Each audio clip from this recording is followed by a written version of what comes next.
Hey, everybody. Tony Lauer here with the No Fear podcast. And I've got a very special guest today, James Clear. James, how are you? Hey, doing well, man. Thanks for having me on. It's nice to chat with you. Yeah.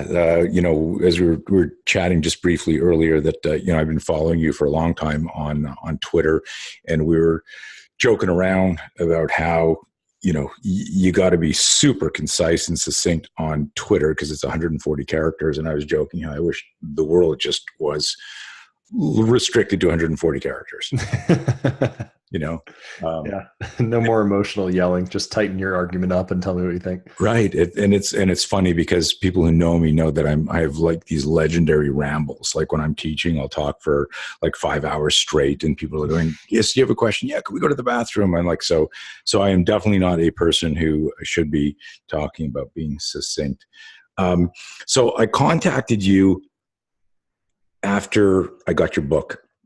First of all, I love the title Atomic Habits, and I love the whole description, the mindset, and I was fascinated with it because I'm a very very focused, disciplined person, having been involved in combatives, martial arts, self defense, Sure. for decades, and but I also realize because I've got a high level of self awareness that creates a degree of anxiety in me because there's things I know I need to be doing that I'm not doing. Mm. And so I actually got your book going, okay, I love the metacognitive uh, philosophy of if I understand more about how I think, I'm going to think more thoughtfully about what I decide to think about. And I was like, okay, so I'm going to get this book. And I found it very uh, interesting because you did a really, really good job of making the information so easily understood. A lot of the authors get pedantic, and they're like, oh, let's quote this and tell 12 stories. And I loved that formula, which I'm assuming you cultivated with all your articles and realizing, but so what I want to talk about before we get into some of like tips and insights and thoughts on that is your style of writing. Um, intuitive or deliberate? Very deliberate. So I follow a model or a format that it has become my own, but there are some like key pieces that you'll see other nonfiction authors use. But I like to kick things off with a story. Um, Right. and my type of storytelling is I don't want to bog you down with details that aren't relevant to the main point of that section. So a lot of the time I'll read an article or a nonfiction book and I'll think like, man, the story is really dragging on here. Like there's a lot of additional Right. information here that's not relevant to the point. So typically what ends up happening when I write an article is I have a story, I have some kind of main idea, and then I have a practical takeaway at the end. And you'll see that format a lot in Atomic Habits as well. But that type of writing, there's a whole bunch of stuff that comes before this, but once I have the article actually put together, it usually ends up being about twice as long as what the finished product is. So my first draft is say like 4,000 words. Then I go back, I read the first sentence. If the first sentence sounds good, I read the second. If that sounds good, I read the third. Mm. And then at some point I get to something that doesn't sound good. And then I adjust and edit that. And I go back to the beginning and I do it all over again. And what ends up happening is I've read through it literally like 20, 30, 40 times before I finally get through the whole piece. And a lot of that gets cut down. And so I like to say, I don't actually think I'm a very good writer. I think I'm a much better editor. Mm. That's where the real writing occurs for me. So I usually go from 4,000 to 2,000 words or something like that. And then beforehand, before that editing process starts, the key thing that I'm often looking for, I'll usually have an idea, like of the main point that I want to get across. But what I often don't have is the story. And so there's a lot of work in process for me that's sitting inside. I have an Evernote folder where I just dump in ideas. Like maybe, through the course of this conversation, you might say something that really sparks a thought for me, and then we'll get done and I'll dump that in Evernote and it'll just kind of sit there. And every now and then I go through that list to see, are there multiple ideas that align and could form like a larger article? Or I'll just remind myself of what is in there. And then at some point, magically, I'll be reading a book or an article or having a conversation, and I'll come across a story. And I'll be like, that's the story I needed for that main Mm. idea. And then I'll link them up, and that's when the article starts to take shape. Well, it is interesting. People listening to this, might be like yawning, going, "What the fuck are they talking about?" Like editing an article. But the serendipity of the conversation, unbeknownst to me, when I observed the question, because I started writing, uh, the book I've been trying to write for 30 years last week. And I've been getting up every morning without an alarm clock at like 5 o'clock and going outside, making a fire and standing there at a makeshift standing desk, which is just like a couple of coffee tables stuck on top of each other. And I'm standing there like as the sun comes up, writing, and I can't stop writing. I actually have to stop. Right, I set my goals, how many I want, just because it's fun to have that little metric there. And I'm going 3-4 times over that. And I have to stop writing because I got to run my business and I got to, feed the dogs and do all this shit. And so everyone listening to this, what we're actually talking about are good habits and cultivating good habits. And what James actually does when he says, "Hey, I'm not that good of, or I'm okay writer, but I'm a better editor," you're being modest. But as a writing guy, there are people that are considered iconic. Your writing for what you do is great. And your editing is like, anyone can film a bunch of actors in a stunt scene or fight scene. But if you can't cut it and edit it, that fight scene looks fake, right? So the magic is always in the editing. There's a metaphor there for life in general too. I think a life well lived is a life that's well edited, that doesn't have a lot of superfluous things going on, where you're spending your time and attention on what's important, where you're giving your best energy to the things that are the highest and best use of your time. And if you let a lot of that extra stuff creep in, your life just becomes a series of distractions, and like responding to urgencies and fires and, other people's agenda. So that philosophy of editing, I think, applies to a lot more than just writing. Yeah, we can go off on a deep tangent there, because a lot of that, if we go with the movie and the script, there's a movie we play in our minds, and there's a script and that narrative, and very often, like you just said, but I made pages of notes in listening to your book. I used to read a lot. I do a ton of audio now. Sure. And and I made pages of notes because there were so many areas that paralleled cool shit that I have my students do in self-defense, where it was like, "Hey, listen, like this is less desirable." We use it. We don't say right or wrong. We say desirable and less desirable. And there was a lot of crossover there. But coming back to your editing metaphor, it's one of the big things that we do when we're talking about the psychology of fear is we heavily distinguish between the biology and the biochemistry, and that's what everyone talks about: fight or flight or freeze and all of this. And I go, that's all cool, except we don't have a button on our hip that says I need a little bit more adrenaline, I need a little bit less adrenaline. We can't control that. What starts to happen when your physiology changes, aside from all the other connections to that, is you start a new movie about fear in your mind. And you need to be able to visualize, there's a bad guy. I guess I'm the victim in this movie, and he rapes me and murders me and takes me to a secondary crime scene, right? And or I change the script and I change the predator-prey relationship. And to do that requires a self-awareness to understand you're in the fear loop. And then, and so much of this actually, like, and I want to interview you, not me interview me, is so much of that, James, was like, I was listening to that, and there were so many connections in how we look at habits, good habits and bad habits. I love the loyalty concept. I love also the metric. If I can, we didn't talk about what we were going to talk about, but there was a number you threw out towards the end of the book, and I had it over here, just pulling it up.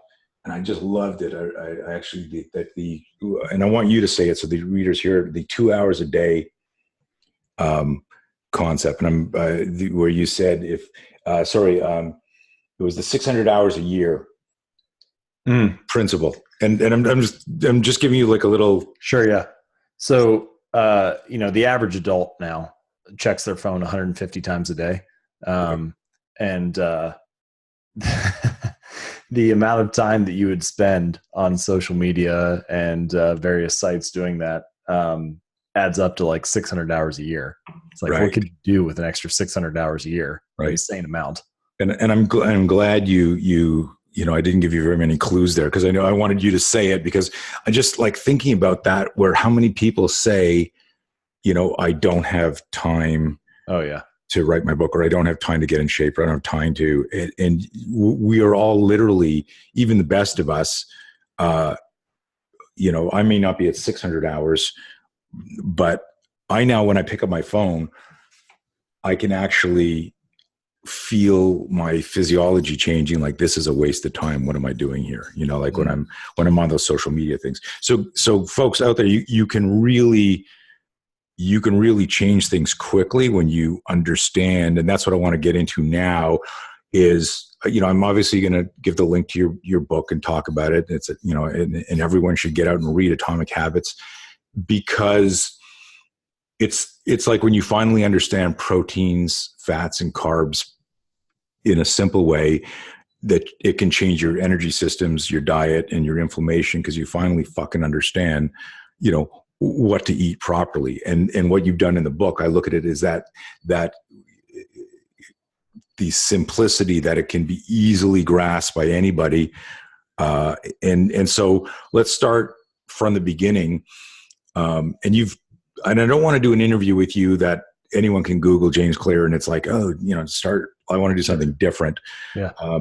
And let's start probably, you know, if I were driving my car now listening to this thing, I know, like, people who have good habits don't need somebody to talk to them about good habits. And we don't even necessarily know why we do these. You know, our dad taught us, or mom taught us. We just happen to do that.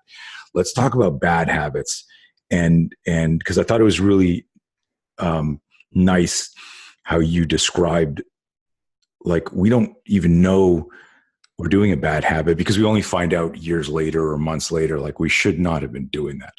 So there are a variety of ways to think about this.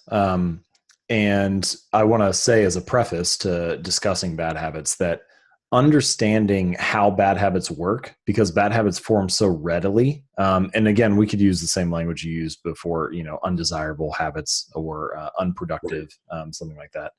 But the point here is that no one is trying to convince themselves, oh, if I could just convince myself, if I could motivate myself, if I get enough willpower to smoke more cigarettes or to check my phone more, right? If I could just like get amped up and like have more willpower, maybe then I'd be checking my smartphone enough. Right. And there's something instructive about understanding that, because if you can break it down and look at why do these undesirable habits form so naturally, so effortlessly, what qualities do they have?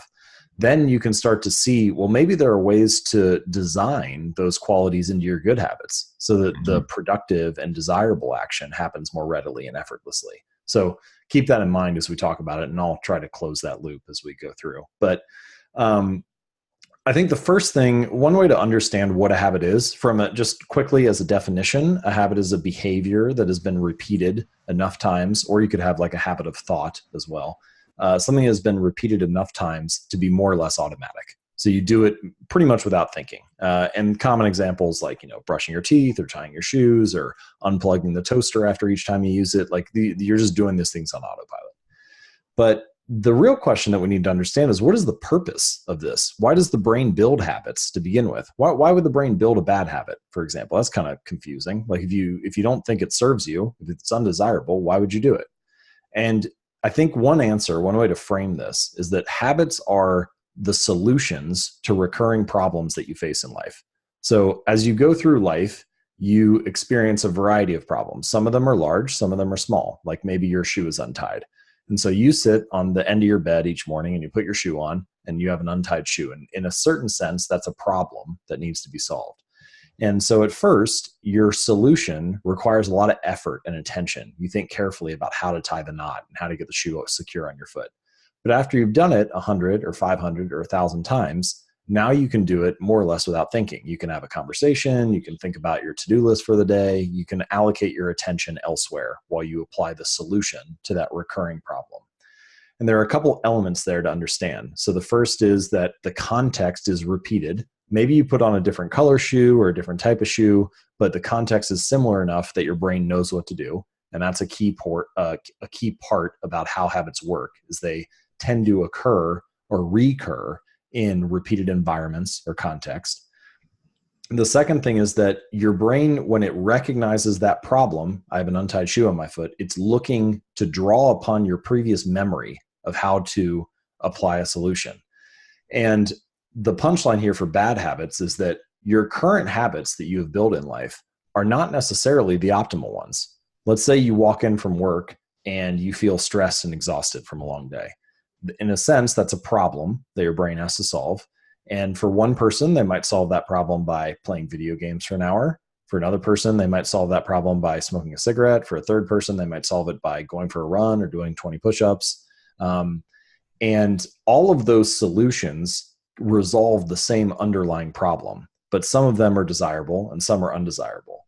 And once you realize that your brain is just looking for ways to solve the problems you face in the moment, then you can start to step back and ask, are these solutions, are these habits that I'm relying on, are they serving me best in the long run? And this is how I would distinguish between a habit that's undesirable versus desirable, or bad versus good, is that all habits serve you in the moment. They tend to deliver some kind of result to you, some type of solution to your problem. But bad habits, they tend to produce multiple outcomes across time. The immediate outcome is, I'm home from work, I'm stressed and exhausted, I play video games for an hour, I don't feel stressed and exhausted anymore. Immediate outcome is favorable or desirable. But the ultimate outcome of, if I play video games for an hour every night when I get home from work, then I'm procrastinating, I'm not getting things productive done, I feel like I'm wasting time or wasting my life. That's undesirable.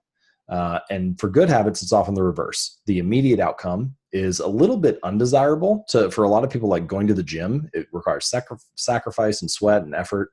But the ultimate outcome is you're in shape a month or a year from now. That's desirable. So I think that's one way to distinguish between what is a good habit and what is a bad one. Bad habits tend to provide, basically, the cost of your bad habits is in the future. The cost of your good habits is in the present. I love and that line. You're willing to pay that cost up front, then you get the delayed return or the delayed gratification, the outcome of your good behaviors later on. So there's a lot more to go into there, but I think that's a good summary of what a habit is, why the brain forms them, and how to distinguish between one that's desirable and one that's undesirable. Nice. Very cool. So, one of the things that I try to demystify things when I'm teaching and give people a little bit of what's under the hood or inside their brain, as opposed to, hey, do this move and practice this move over and over again. And that style of complex motor skill training, which is actually habit forming, isn't helping people understand why, and it's not brain based. So they're not able to intuit distinctions and make sudden changes. And so one of the things that I love that you brought up again at the right dose, and I use the term dose tongue in cheek here, is dopamine, and people realizing like, hey, that cigarette hit felt really good, and like if I showed you a picture of your lungs in 10 years, like that might scare you into I'm not going to do that. Talk a little bit about, or explain a little bit about the relationship with just the neuroscience of dopamine in the brain and how that can be good and bad. Sure.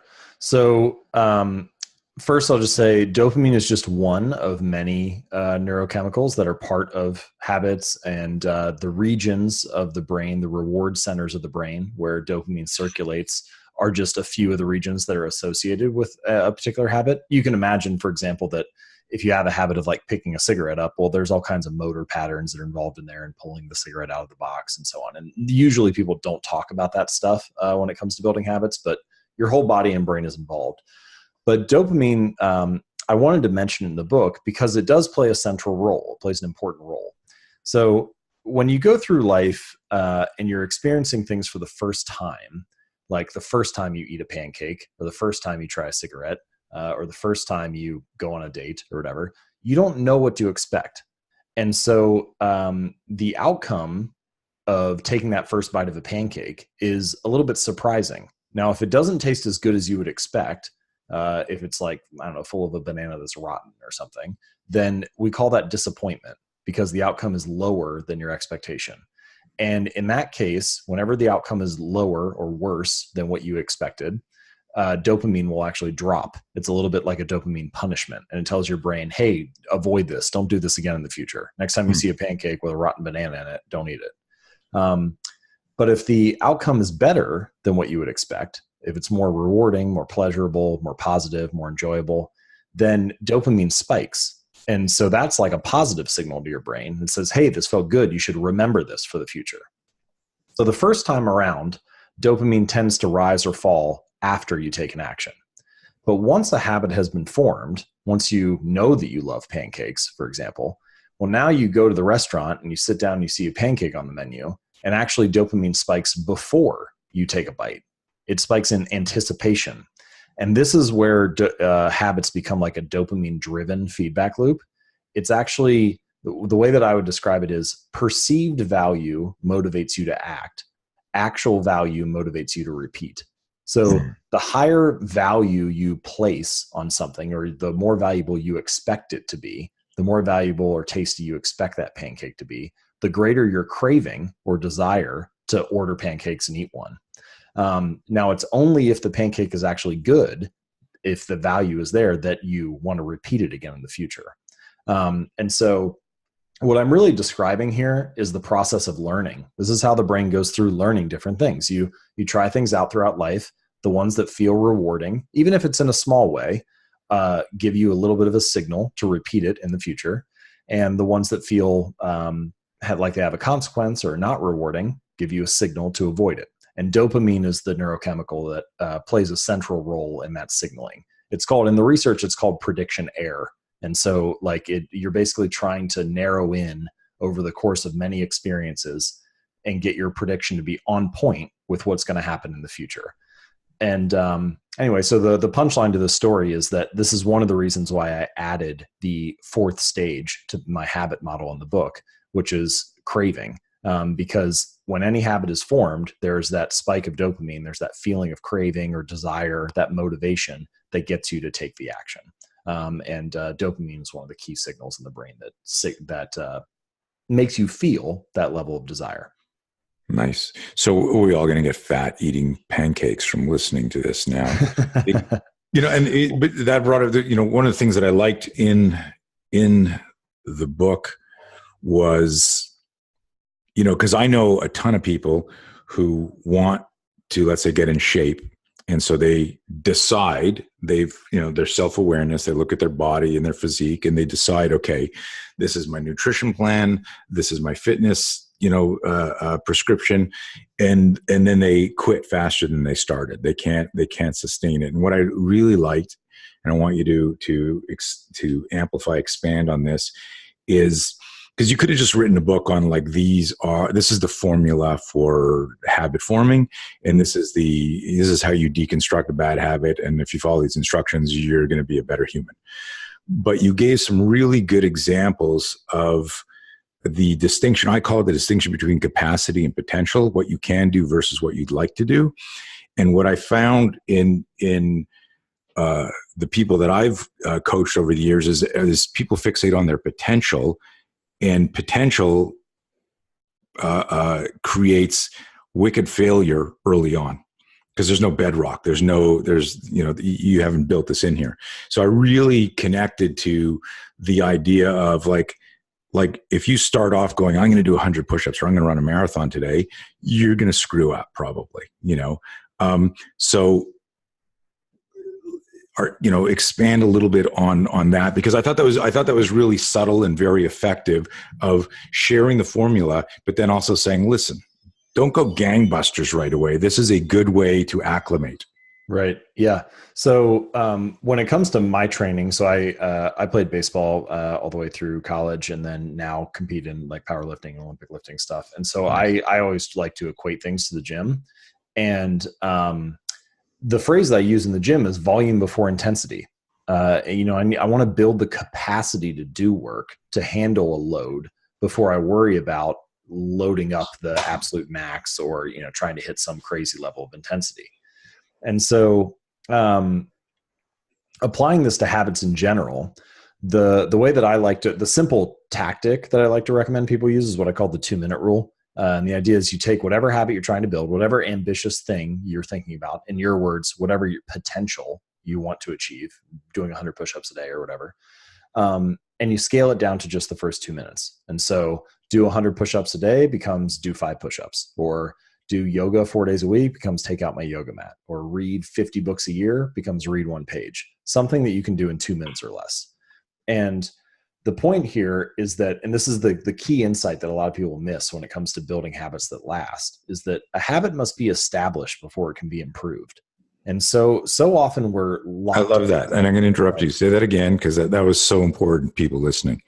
A habit must be established before it can be improved. Nice. And we're so caught up in coming up with the perfect business idea or the best diet program or the perfect workout template that we think about optimizing everything. We think about that potential number that you mentioned, when instead I think we need to standardize before we optimize. Make it the standard in your life that you show up, and then you have a lot of options for improving and scaling up from there. Now, this is an extreme example, but I like to use it here, which is I had a reader who lost over 100 pounds. And one of the first things he did was he went to the gym, but he wasn't allowed to stay for longer than 5 minutes. So he would get in the car, drive to the gym, get out, do like half an exercise, get back in the car, drive home.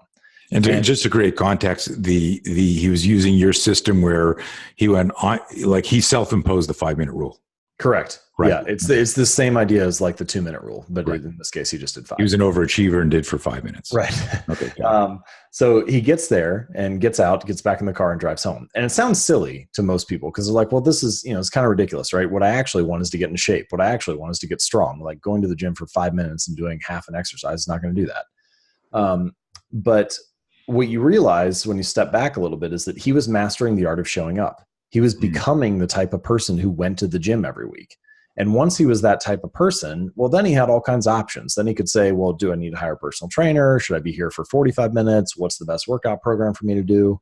But if you don't become the type of person who drives to the gym and gets out of your car 4 days a week, you can't be the type of person who does a workout for an hour 4 days a week. It's awesome. And so that philosophy of scale down to the first 2 minutes, master the art of showing up, and once you have your habit established, then you can focus on improving it. I think that that's like a really good place to start for almost any habit. Become the type of person that doesn't miss. Develop a new identity, and then you can scale the intensity up afterward. It's so good because and I know my audience listening to this, they're most of them are type A. It's cops, it's military, it's martial artists, it's CrossFitters. But here's the thing, everybody listening, is we all have fucking less desirable habits too. And we need to, and it's really like I analogy that I use sometimes is like, I go, however good you shoot your gun, if you take an armorer's course after you've gotten to a certain level, you actually shoot better, even though you're not shooting the armorer's course, because you've demystified how that weapon system works. And it brings you closer when you hold it in your hand.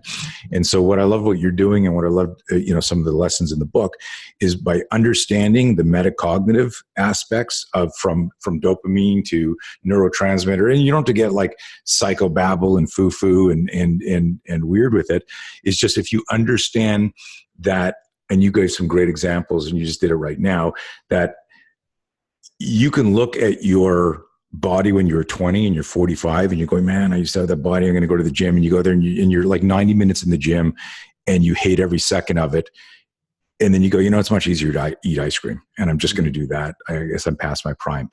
As opposed to understanding this process and then going, no, I'm just going to go to the gym every day for 5 minutes. I love that story. And I'm glad you brought it up here. But that's literally, when I've had people ask me to write a book for 30 years. And last week, and part of it was in listening to your book. Another was a business seminar that I happened to go to. And I just said, man, I would get so much more done if I got up at 5 a.m, but I love my sleep. I don't know. And I just put the thought in my head, literally the next morning, no alarm clock. I woke up at 5 to 5 and I got up. And it was in listening again, and here's the thing, folks, this is when I listened to Atomic Habits, it was somebody explaining to me in a different way things I already understood, but I was able to apply it to a skill I wanted to develop. And what I was thinking about was, how am I going to write a book that's supposed to be 80,000 words? Where am I going to start? As opposed to just fucking start writing. Just stand there each day. And I haven't missed a day since. And it's just fun as a proof of principle.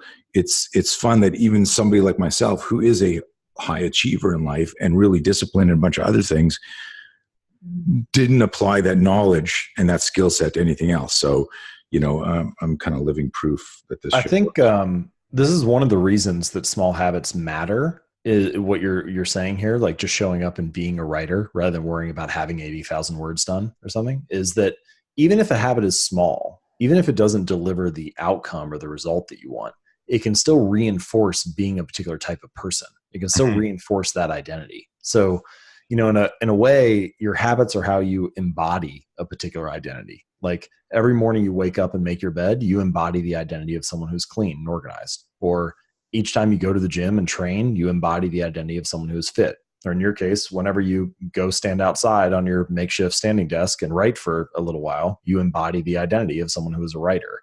And even if the book isn't finished that day, you're still casting a vote for being that kind of person. Right. And I think that that's one reason why small habits can make such a difference, is that they reinforce being a type of person, even if they don't deliver the exact outcome or ambitious result that you're looking for that day.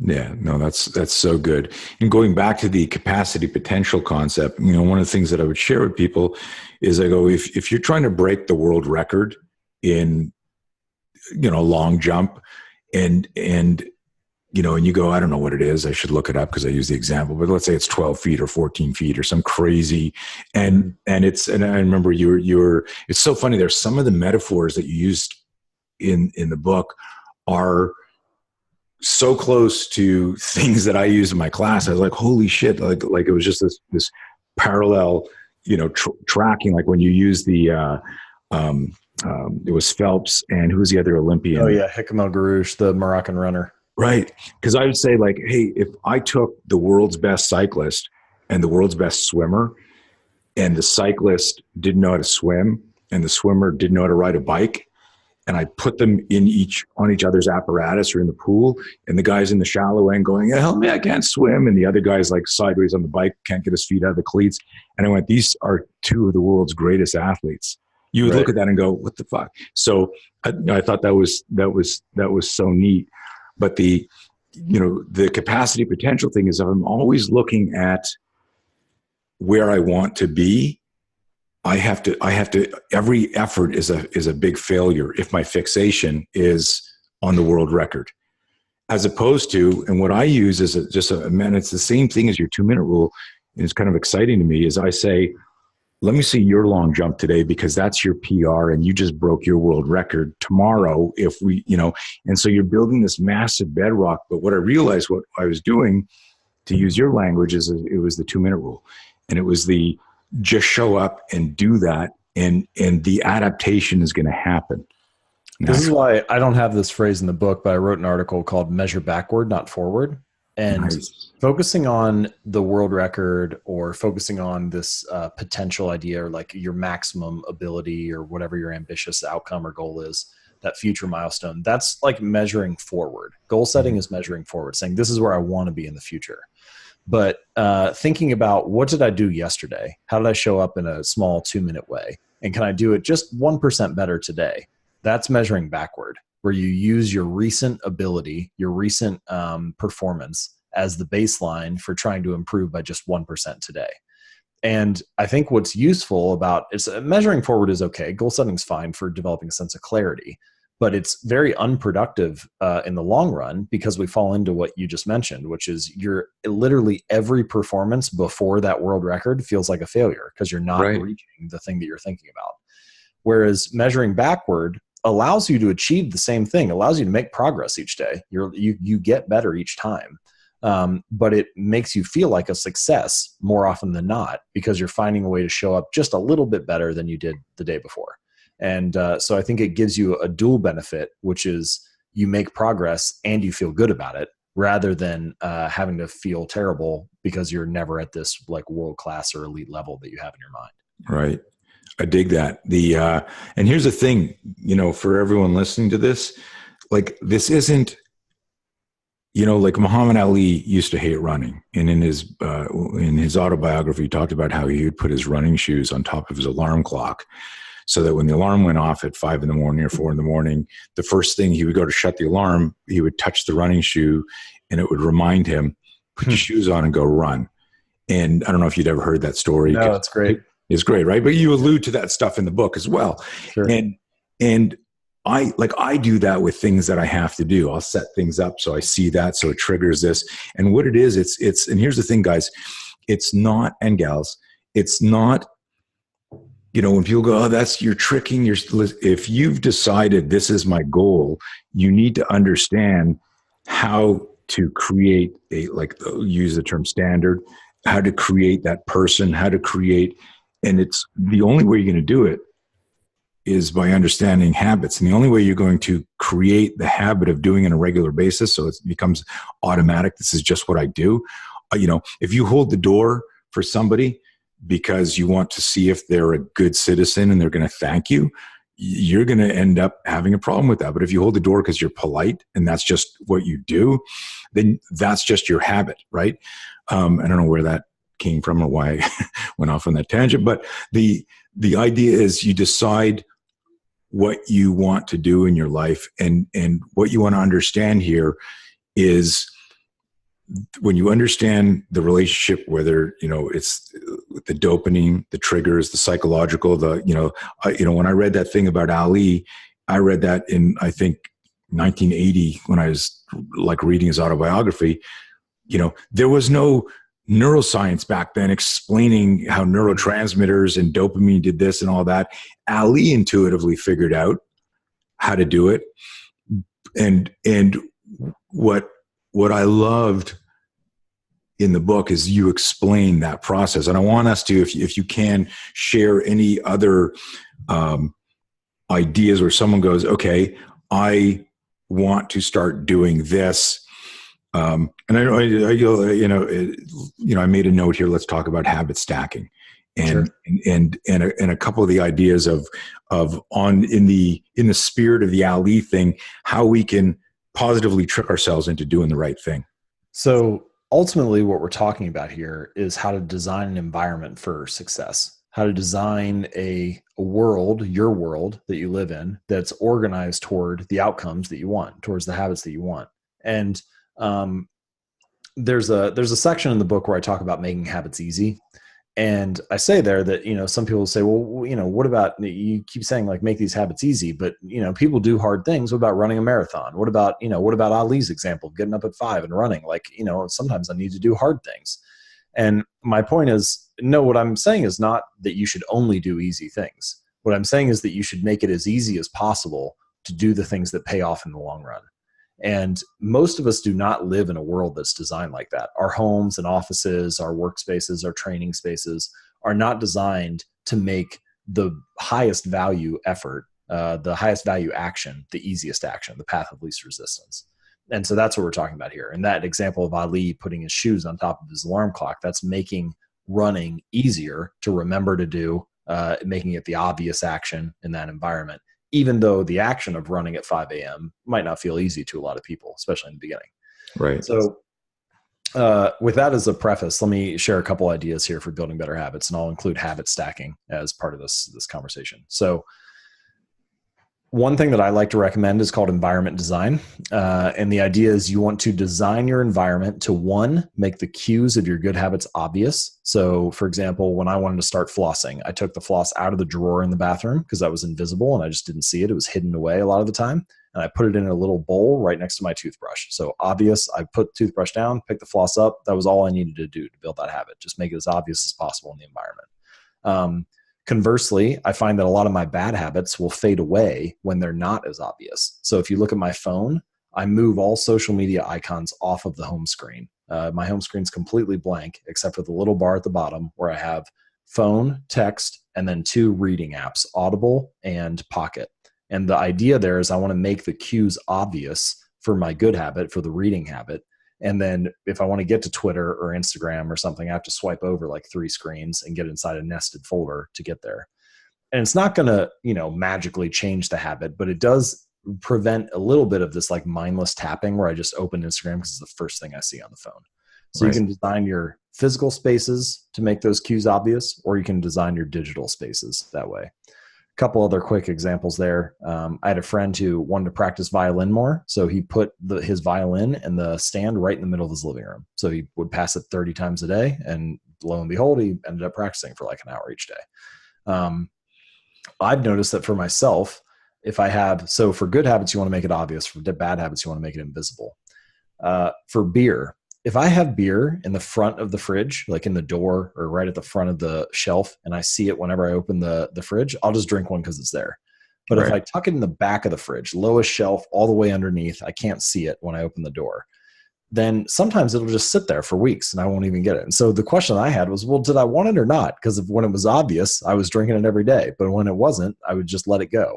And I think a lot of our habits are like that. If they're obvious and available, if they're visible, they're right in front of us, we do them just as a response. But if they're hidden, they kind of fade away on their own. So that doesn't work for true addictions, of course, but it's one way to curtail your bad behavior a little bit.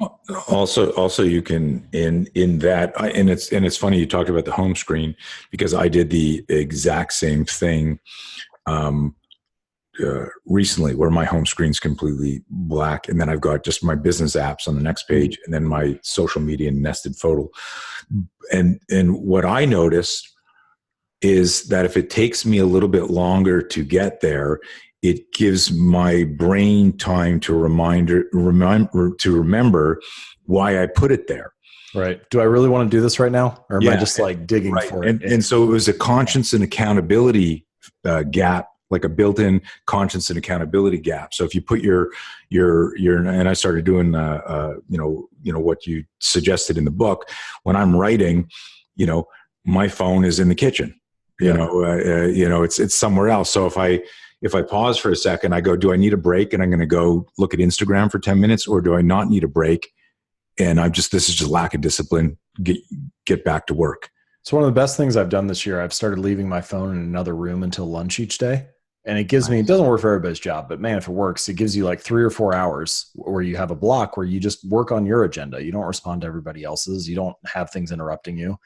And what's strange about that is if it's next to me, I'm like everybody else. I'll check it every 3 minutes. But I have a home office. And so when I keep it in another room, it's only like 45 seconds away. Right. The question that I have is like, well, did I want it or not? Like I wanted it enough to check it 100 times if it was right next to me.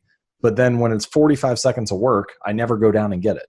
And so I think that a lot of our digital habits are particularly like that, where the friction is so low. Our phones are literally like a millimeter from our body. They're in our pockets all day long. Right. That if it's that convenient, we act on every little whim or desire that we have. But if we add a little bit of friction, we realize, oh, this is just kind of a passing craving. I actually do want to do the deeper thing, the more important thing, like writing this book or working on this project. It's just that it was so easy for me to act on my momentary desires that I find myself often being pulled off course and procrastinating. And this we could track back to again. I just use dopamine, and there are so many other things at work there. But that's the big word that everyone uses, like when they say adrenaline or they say fear. There's so many. It's so much more complex. But I actually, I've got my. There's an app that I just installed, a chat app for my team, and it somehow is bypassing my notifications, which are on silent. Yeah. And so this one will pop up, and I'm starting to get fucking mad at it, right? Because I'm like, shit. And what I'm talking about here is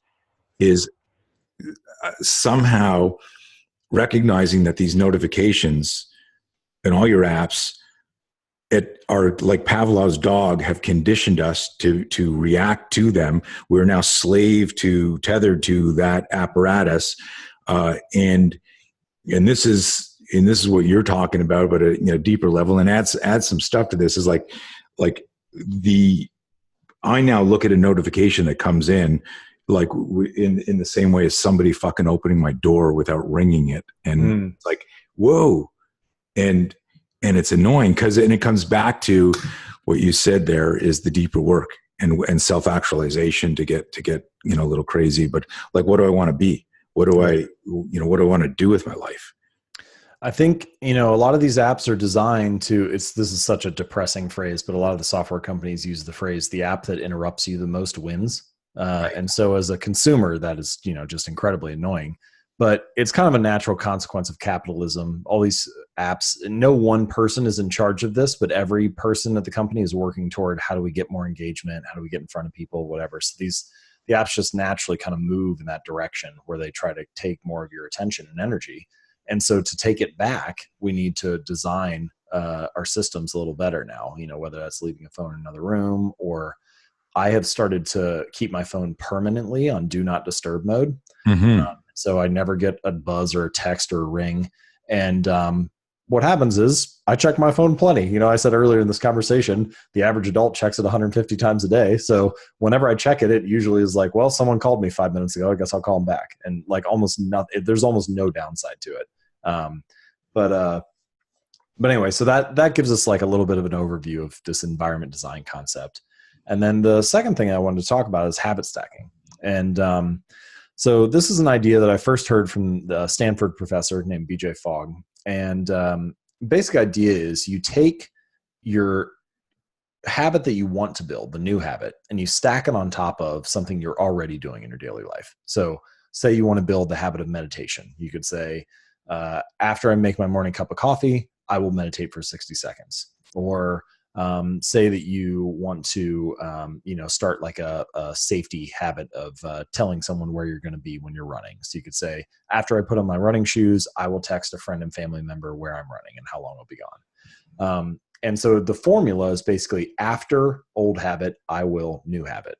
And the benefit of that is it gives you something somewhere very specific and precise to insert this new behavior into your life. And once you get good at it, you can start to actually create a stack of those, more than once. You could say like, all right, I want to create a morning productivity stack. So it's going to be like, I wake up, I make my cup of coffee. After I make a cup of coffee, I will meditate for 60 seconds. After I meditate for 60 seconds, I will write my to-do list for the day. After I write my to-do list for the day, I will prioritize that list and decide the most important thing to work on. After I prioritize, I will work on the first task right away. And so you've got, 5 or 6 things there that are all kind of layered, and it makes sure that you start your day in the same way each time. And each little action is simple enough on its own that it's not intimidating, but it gets you moving in the right direction. And so these habit stacks can kind of become like a set of rules that guide you whenever the circumstances is similar. Yeah, I dig it. And so you're anchoring subsequent things you want to do on something that you already do.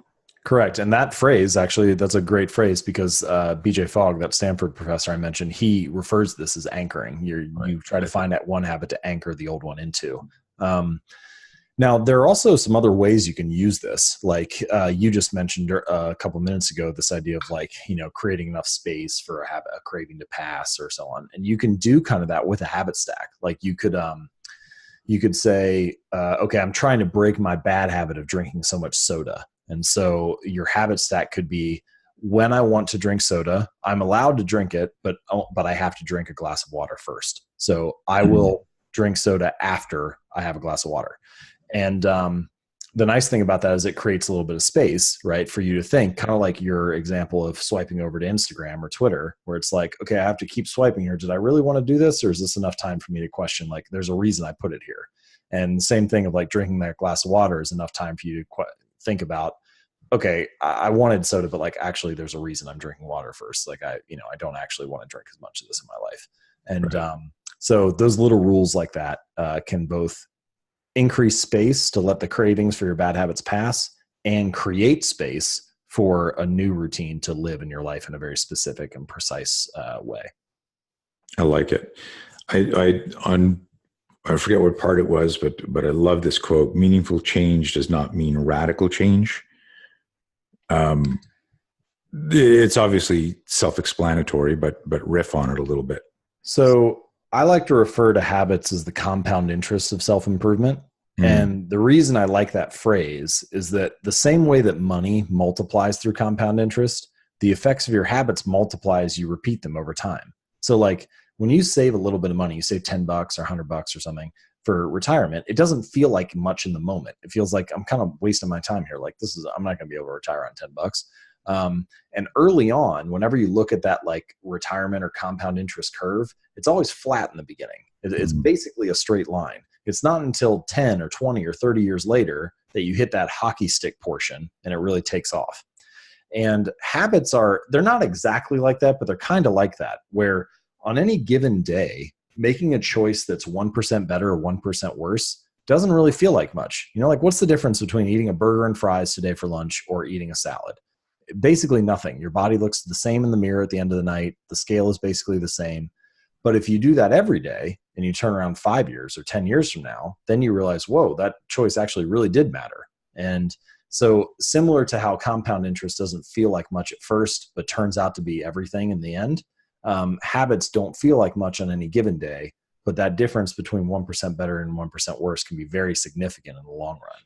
And so this idea that change does not have to be large, does not have to be massive for it to be meaningful, that small habits can really matter. I think the reason that is true is that if you accept this idea that habits compound over time, that their effects add up, then you realize that small habits, small advantages, 1% improvements, they put time to work for you. So if you have good habits, time becomes your ally. But if you have bad habits, time becomes your enemy. And so I think that in that way, like time will magnify whatever you feed it. And if you feed it good habits each day, then you've got time working for you. And if you feed it bad habits, then you've got time working against you. And so those little choices that seem insignificant in the moment actually are the thing that drive those long-term results. Nice. I want to try and keep this tight for people because I want people motivated and inspired to go either download your book or buy it. There were a couple of things that I wanted to pick your brain on, and one of them was you just to expand a little bit, because I love that last little section. There's a lot of evidence out there in the real world, in business and in sports, of those 1% differences. The one I really enjoyed was, I think you referenced Pat Riley, but also the British cycling team, where we could say, man, we keep losing. I mean, a lot of people here know who Lou Holtz was, and he had a great acronym for WIN, what's important now. And that's that kind of like that gap time, between stimulus and response is this refractory delay. We understand that that's the moment where I'm swiping to Instagram. And if I remember what's important now and conscience and accountability, I go, no, get back to work. So, share a little bit of that, because I think what I don't want, and again, my audience is completely different. So I know that a lot of people are going to get motivated and fired up from this. But there's still, that part of us that goes, well, that's easy for him to say. But there's a ton of example of just this compound interest metaphor, and these incremental changes produce big results down the road. So let me just share the British cycling story, since you mentioned that as an example. And there are many others in the book, but basically British cycling was super mediocre for many, many years, like literally like a century. They won a single gold medal. I think it was back in like 1908. They had never won a Tour de France, even though the race had been going on for over 100 years. And they hired this guy named Dave Brailsford in the mid 2000s. And he came in as their performance director. And he had this concept that he called the aggregation of marginal gains. And the way that he described it was like the 1% improvement in all of these areas related to cycling. And of course, this ties directly back to what we've talked about this whole conversation, this idea of like, let's make small habits that are all organized toward a particular goal or outcome that you have. And so they started by improving a bunch of things you would expect a cycling team to improve. Like they put slightly lighter tires on the bike. They got a more ergonomic seat. They had their riders wear these biofeedback sensors where they could figure out how each person responded to training and then adjust that appropriately. They had each rider wear these electrically heated overshorts so that they could keep their muscles warm and ride for longer and so on. And but a lot of other teams were doing that stuff too. And then they did a bunch of things, a bunch of 1% improvements that you wouldn't expect a cycling team to do. Like they hired a surgeon to come in and teach the riders how to wash their hands so that they could reduce their risk of catching a cold or getting sick.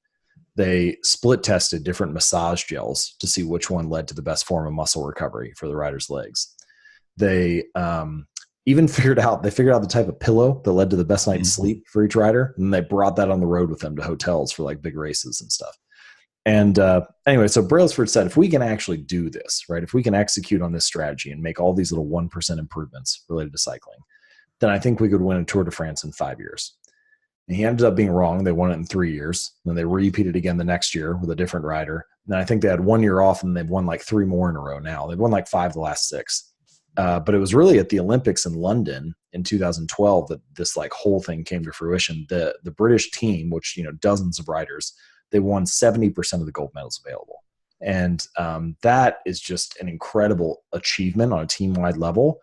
And I think that it illustrates the importance of making those daily 1% changes. It's easy to look at the elite athletes, the elite performers in any field, and assume that either it's just all talent or there's some kind of like, the business model's better for this rocket ship tech startup or whatever. But those 1% improvements, those are just like a cherry on top of their performance or something. But actually they're not. They can actually be the avenue, like the master key that unlocks peak performance. And so I think that that's just one good example of what that looks like in the real world. That's amazing. It's how you built your following and built your business too, right? I mean, you didn't, when you decided to start writing, you didn't go, oh, look, I've got 1,000 articles and look at this. I've got, you had like 0 followers the day you started your first, and I don't know if you want to just share that, because what that was just consistency showing up. It really was. I mean, so I started writing on jamesclear.com in November of 2012. And over the next 3 years, I wrote a new article every Monday and Thursday. And basically, after a year, I had about 30,000 subscribers. After 2 years, I was over 100, which put it on the path, at least at that point, of being one of the fastest growing single author blogs. Over 250,000, 220,000, something like that after 3 years. Now it's well over 400, getting near 500,000. And the growth has just been a result of showing up. It's just been a result of continuing to put in those reps, trying to find ways to get 1% better, whether that's a little bit improvement in the email conversion rate or writing a better article or finding a slightly better story. But all of those same principles apply to fitness and training. They apply to sports. They apply to business. They apply to my writing habit. It's the same philosophy applied across many different contexts. And I think that's one reason why I believe in the book and why I think Atomic Habits can work for people in a lot of different areas. Yeah. Let's wrap up with, and I'm pronouncing this right, Goodhart's Law.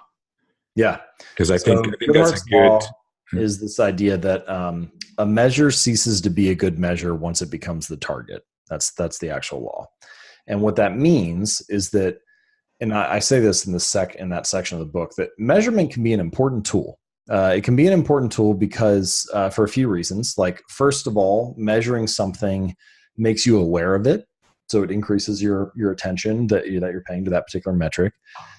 If you measure the right thing or at the right pace, in your words, at the right dose, then it can be a motivating thing because you get to see progress that you're making each time. And then the third thing that measurement does is, in many cases, it's satisfying. Like, I record all of my workouts, for example, and it feels good to write down the sets and close the book on another training session. There's something nice about that. It's like proof that you're doing what you said you would do. And so those are all benefits of measurement. But the downside of measurement, which Goodhart's Law refers to, is that at some point we forget that the measurement is just one signal of making progress.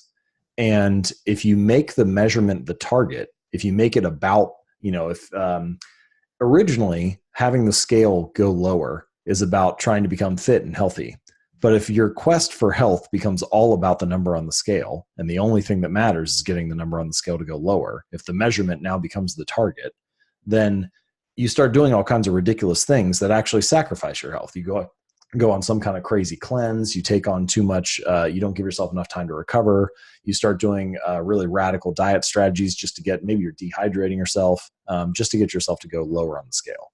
And the same thing is true, of course, in business, where at first increasing quarterly revenue sounds like a good idea. That's a measure that makes sure, hey, are we making sales calls? Are we doing the types of things we should be doing? Are we trying to improve our products and deliver a more valuable experience to the customer? But once it becomes all about improving the quarterly numbers, once that measure becomes the target, then you start engaging in like questionable accounting practices. Maybe you're cooking the books to make it look like it happens. Maybe your salespeople are trying to game the system just so they can like pull sales forward from 6 months from now that actually look like they're for this quarter. There's all kinds of stuff like that that happens just to hit the number. And Right. so the point of that section is to keep in mind the true purpose of any measurement, which is just to provide a signal that you're showing up and being the kind of person you want to be, that you're moving in the right direction, and not to hit a particular number every time just because that measurement has now become the target. It's something I'd like to just add to that, because, you know, when I got to that section in the book, it made me think about standards and qualifications in when I'm doing law enforcement training and military training, where somebody decides this is how fast your minute needs to be, you know, when you run this, or this is how many rounds you need to fire at this target. And then you end up training to just pass the certification, but you're really not improving your skill because you're just trying to make it to this line. And the question I would ask people is, you know, that like, I go, you know, and I do this in every seminar. I'll go, you know, it's like at a class of 20 people. I'll go, how many push-ups can you do? How many push-ups? And I ask random people, and they're always even numbers, like 20, 40, 60, you know, 50. And the only time you get an odd number is if somebody showed up, like as a tandem, and his buddy says 50, the guy beside him goes 51, and everyone laughs, right?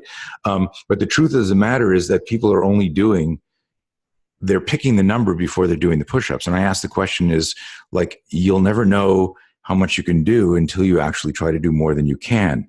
And then that becomes a new measurement. And I think that's really important in just having that kind of like a more introspective approach. Like, is this goal serving me? Am I getting better, or am I just requalifying, you know, on the standard from last year? So college can be like that in many ways, you know, like people go to get the certification, to get the degree, to get the signal, rather than, but all you really know is that they have the signal. You don't know like how much they learned, similar to how like all you know is they said 40 push-ups. You don't know if they could have done 47.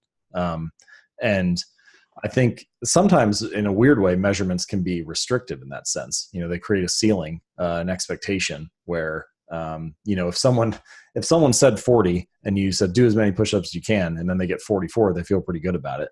But if you had, you know, not said anything and just been there coaching them along and pushing them, maybe they could have got 52. right. I don't know. Anyway, it's an interesting balance there. That's interesting. Especially with what we had talked about earlier, this idea of like establish a habit before you try to improve it. I think there's a period for getting things established and a period for peak performance and testing. And so there's like a balance there. Well, you introduce so many things. When you introduce failure and pain in any scenario, you demotivate yourself. So, you know, and part of the message for everyone listening is do one really good push-up and then do 2 really good push-ups. That if you try to do, you know, 50 push-ups because your buddy said, I bet you can't do 50 push-ups. And then you end up getting like bursitis in your elbow and falling on your face and chipping a tooth because your muscles atrophied on rep 48. You know, you're like, wow, I'll never do that again. Now you have PTSD from push-ups. So, and you know, I'm exaggerating to make a point, but James, fascinating stuff. Very excited about the book, and we'll be sharing it with my community. Best place to reach you, jamesclear.com. Yeah. So if you just want to poke around and check out some of my articles, jamesclear.com is there. If you click on the articles tab, I've got them organized by topic. So you can just, you know, check out and see what's interesting to you. And if you'd like to check out the book, it's called Atomic Habits, and it's at atomichabits.com. On that page, I have a couple additional downloads and guides, like how to apply the ideas to parenting, how to apply the ideas to business. There's a habit tracker template for tracking your habits. Anyway, all of that is at atomichabits.com. Yeah, some really good stuff there. And I really enjoyed the article you sent out this week, because I haven't figured out how to monetize my haters. I'd make a lot more money if I could do that. But I love the Andretti quote. It was Mario Andretti quoted, right? Yep. Focus on Focus on the road, not the wall. Right. Yeah, I love that. Love the article. Shared it. Dude, it was so good to talk to you finally after reading your stuff for so many years. I wish you tons of success. And I look forward to, you got plans for another book? Yeah, I don't know. We'll see. Thank you so much for saying that, and I'm really glad that you have enjoyed the book. It's just fun to share with folks. But I think I probably have another one in me at some point. But for the next few months, I'll be focused on this and see where it takes me. Nice. Good luck with everything, man. Cool. Thanks, Tony. Thanks, James.